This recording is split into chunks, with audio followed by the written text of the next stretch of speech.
Today we're doing a pre-op on a 988H.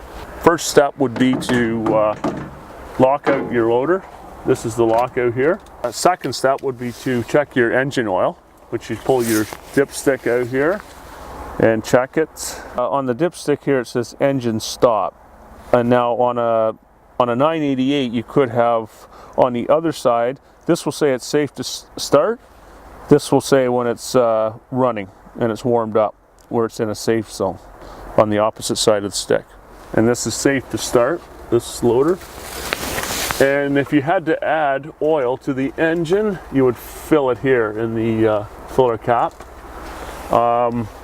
Your coolant has got a sight glass there with the half full, so it's good to go. Here we're going to be checking the hydraulic oil. You have a min max level, and then you would come around here to fill if you had to put hydraulic oil in the tank. Hydraulic filter, you're going to be checking your railings, your steps. Actually, this one has a deficiency here. It's bent in. It would need to be straightened out. Get some attention. The auto greaser, you make sure you have the right amount of grease in the container. That one's getting down. If you had to fill the auto greaser, this is where you would, it's a button head fitting. So you would clamp your button head fitting on it and then add grease to your auto greaser lube. Next up, we're going to go up and check the air filter. When you're going up, always make sure you have 3-point contact, 2 hands, 1 foot, or 2 feet, 1 hand, right? We're going to check our air filter. This is where you would change it here, take the cap off and remove the air filter. So now we're going to check out our bucket, which we have our edge protectors. Make sure your pins are all in place, 2 of them, both sides.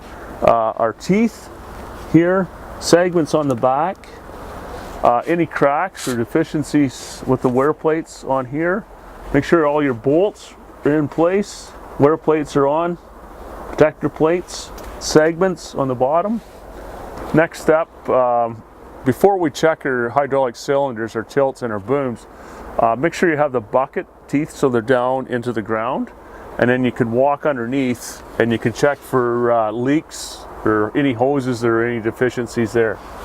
Next step, we're going to look at the condition of the tires for cuts, gouges, cracks. The way to tell if you have rim spin would be to put a mark on the tire and the rim, and then if the mark on the tire moves from the mark on the rim, then you have rim spin. You're going to check your locks, bolts, and your planetary cover for leaks, and everything looks good. Tire pressure on the tires should be checked once a week.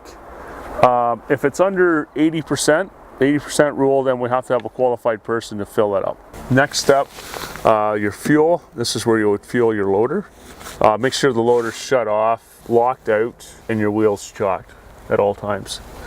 Transmission is your level indicator is in here, and this would be your filler cap here, where you would put if you had to add oil to the transmission. Next step, to lift the hood. This toggle switch right here, you can lift the hood by holding it up. When you're doing that, make sure everything is clear of debris, anything frozen, rocks, and then yeah, you'll be able to lift it fairly easy.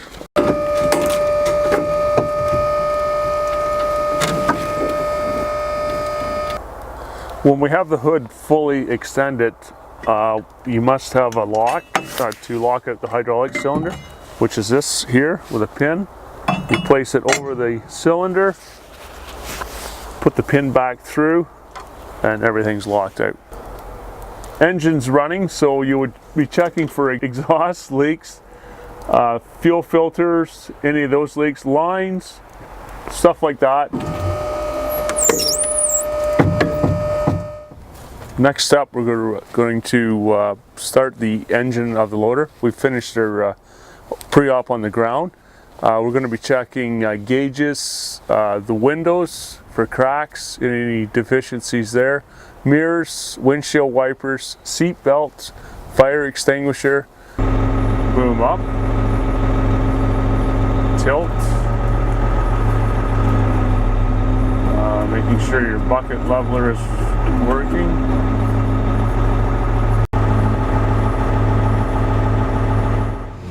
When reversing the loader, always make sure that you have a backup alarm working or a strobe light. And 90% of our loaders have a toggle switch so you can switch it back and forth from a strobe or to a backup alarm. Deficiency on this loader would be the driver's side mirror, left side, and the rear fender, left side. Deficiencies that would remove a loader from service would be a cracked windshield in the vision of the operator, steering, your steering is not working properly, brakes, and tire condition. So next step would be to perform emergency brake test. So you would put the loader up onto the ramp or a slope, apply the parking brake, and if it holds, everything's good for operational. So now we're going to perform a service brake test.